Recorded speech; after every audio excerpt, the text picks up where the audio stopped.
Hello and welcome back to another video for Final Fantasy XIV with me, Meoni. Today we're looking at yet again another article that popped up, in fact yesterday on the 3rd of October at the time of recording, and this was all about Final Fantasy XIV's Naoki Yoshida, the producer and director of Final Fantasy XIV, talking with Gamespot. Now, so we're going to read through this, obviously link in the description, obviously to this article, and this was written by Tamur Hussein. Probably butchered that, but full respect given. And basically it looks at the opening up of success on patch 6.2. So they're calling it a success, 6.2. I would say patch 6.2 was a success personally. I think most people would. It's a very short one, but I thought we'd go through this today in case you're, on the move and you want to hear some stuff. So Gamespot asks, how have you found the experience of starting up a whole new story after getting out of one that lasted so long? Of course, referencing that of the entirety of the game up until 6.0, which obviously finished, and then they did initially say that the 0.1, 0.2 patches, etc. would be starting a new storyline, so that's the context for that. Yoshi P says, I must say, concluding a story that continued from the original Final Fantasy XIV made me feel relieved. That said, a new adventure doesn't mean that the story up to this point is all going away. It'll be a continuation of the story thus far. As for our team, we're constantly thinking, how can we get everyone excited? So even if we're working on a new story, our everyday experiences remain largely unchanged, end quote. So of course, hot off of an expansion like that, honestly, 6.0 was just mind-blowing. It's going to be very difficult to kind of follow up to that, regardless of whatever it is, at least in my opinion. And with stuff like Stormblood, it's been harder than it has been for expansions like Shadowbringers, where they've gone straight into the backstory of characters and that of other antagonists that we won't mention right now. It was a really nice wrapped up story, so it'll be interesting to see how they delve into completely untouched territory this time. Gamespot asks, with 6.2 you have made some notable changes to cutscenes following specific dungeons to go along with adding them to the trust system. These seem like great opportunities to go back and enhance them. Are there any old scenes you wish you could redo a certain way or are excited to revisit? Yoshi P says, we're still in the middle of integrating the duty support feature into existing content and working our way up. I didn't have too many elements I specifically wanted to change, but one of the themes of Heavensward, which we updated in this round, was traveling alongside allies. So it was one of the things I wanted to revisit for sure. Gamespot asks, what is your favourite part of the new Island Sanctuary mode? So before we look into that, so yeah, if you haven't done the duty support stuff that they've reiterated, or perhaps you're going through for the first time, what you're experiencing is a much more close-knit community with characters in Heavensward, especially Ysayle for one, and Estinian. There's a lot of extra dialogue in the actual duties. So if you've played through the game, perhaps you're not into alts, perhaps you could use the duty support feature and just go pop into a few of the dungeons, especially like the Airy and the Vault, for example, and instances like that are very story rich to begin with. They've added a lot of extra actual dialogue, scenes of dialogue, communication between the characters. It's quite interesting and quite important to go and actually look at. I think you'll agree once you've gone and seen them, so definitely go check those out. So next question was, what is your favorite part of new Island Sanctuary mode? Yoshi P says there are a lot, but I like being able to play without needing to hurry and having the freedom to play by myself. Incidentally, I have yet to step foot in the Island Sanctuary on my personal account. I've been thinking about leisurely enjoying my Island Sanctuary life once the other content has settled down, end quote.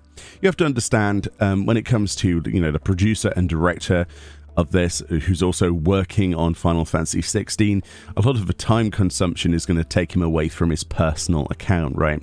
They also do live streams where he uses his normal, Yoshi P Sampo account, which is basically, you know, a face account, if you will, that everybody sees and interacts with for Lalafell.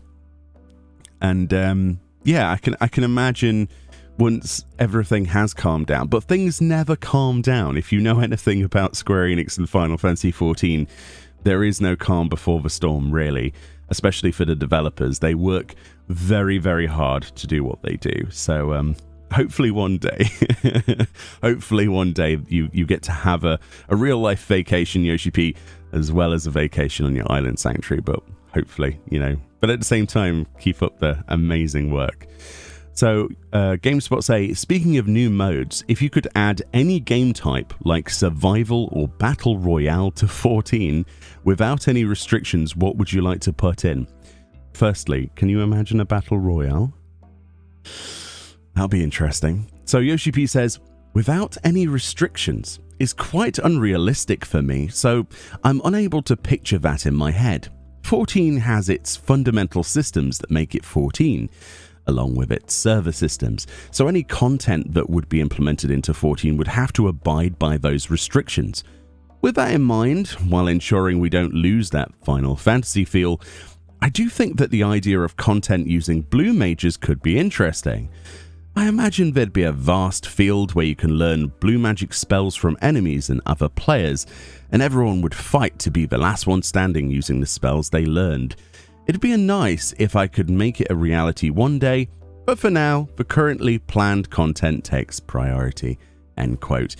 It's interesting that Yoshi P brings up the whole Battle Royale or PvP centered Blue Mage stuff, because I've said since Blue Mages came out that the Mass Carnival wasn't really enough content personally, and the achievements for like the Savages and things weren't really content. PvP really would answer a lot of those problems. I don't know how they would make that work, but the real center about that wouldn't be to make it balanced. It would be to make it fun, right, and enjoyable, and really, you know, accelerate the usage of those overpowered spells, because Blue Mage is supposed to be powerful. It's been watered down quite a lot in 14. There's very little content you can feel super powerful on. I mean, obviously you can go into things like Bahamut, Bahamut Prime and Twitania, and you can feel somewhat powerful because of how quickly you can defeat the enemy. But at the same time, you know, it can't be used in your daily activities as much as people would like. So if they did add some way of making wolf marks, for example, you know, any kind of currency that doesn't really matter as much, then that would be really good. So I think PvP definitely is the answer, and it's nice to see that Yoshi P would like to make something like that a reality. And I like the idea of learning spells from enemies and players. That's something I didn't think about before, so very cool. Very exciting to see what happens in the far distant future when they've got a gap between major content. Very cool. And finally, Gamespot say, not exactly a 6.2 related question, but as a big fan of Hildebrand, I was excited to hear the new relic quests are tied to his story. What made you decide to do this? More Hildebrand is always a good thing, end quote. I have to agree completely. Hildebrand is hilarious, quite honestly. You're either on two sides of the coin. You either hate or love this man and his camaraderie. But I would honestly recommend giving it a go, especially if you want relics now. Yoshi P says, there's always a lot of ideas when we brainstorm what to do for the next weapon enhancement content. At the same time, we also receive lots of feedback from our players. This time, rather than designating it to its own content, we settled on the idea of enhancing the weapons alongside a story. And Hildebrand turned out to be a good match for that. Not to mention, Hildy's back with us again too. End quote. So of course we have the fully fledged Hildebrand storyline in 6.25. We're all eagerly anticipating that, which is looking more and more like a possibly a November release, people are saying. I'm still personally thinking that it could be late October, personally. We'll see how it is. Maybe you can leave your own guesses in the comments section. It's quite difficult to guess these days because of the whole schedule's been changed slightly, so it's messing up my prediction abilities. But yeah, Hildebrand coming back with a full storyline. If you've not done it so far, it's been hilarious, the introduction. I'm not going to even remotely touch that storyline here because it's unfair to do so. Just go and do it and enjoy it. But at the same time, it's going to be interesting to see how they turn the story into like a weapon series at the same time. Is it going to be a side quest as a part of the side quest? Is it going to be part of the integral part? Like, is it a follow-on from where we were last time with Hildebrand? It's going to be very interesting because of various implications from the last cutscenes we saw. And it's really interesting as well that I'm theorizing about Hildebrand, and feels like I'm trying to like min-max Hildebrand content in my mind and predict the future. All I'll say is I'll be happy if one of the weapons is just a big frying pan. I hope we get that kind of camaraderie. At least one of the stages needs to be comedy, or it doesn't need to be, but it would be nice if there was some comedy element to the actual weapons themselves, as well as the storyline. Because if you're going to make it Hildebrand related, the weapons kind of have to say Hildebrand on them. You have to kind of look at them and go, yeah, that's a Hildebrand weapon, probably with an inward sigh. They're going to be good weapons, at least statistically as well. They're never usually the best in-slot weapons until the end of an expansion. That's pretty much factual from what I can remember. But it's always nice to have like a side grade and obviously the ability to get a cool flashy weapon. Hopefully they're really glowy like the animal weapons, which are personally my favorites. Anyway, let me know what you think about this article. If there are any points you want to talk about in a comment section, feel free. It is a nice, short and sweet interview. Thank you, Tamur Hussein, for obviously putting up this article on GameSpot, and I was pleasantly surprised. Thank you very much. Link in the description. Go give it some hits or whatever people do these days. Upvotes. Yes, go give it upvotes. I'll give it an update in a minute. Thank you very much. Enjoy the rest of your day, and I'll see you all next time. Bye-bye.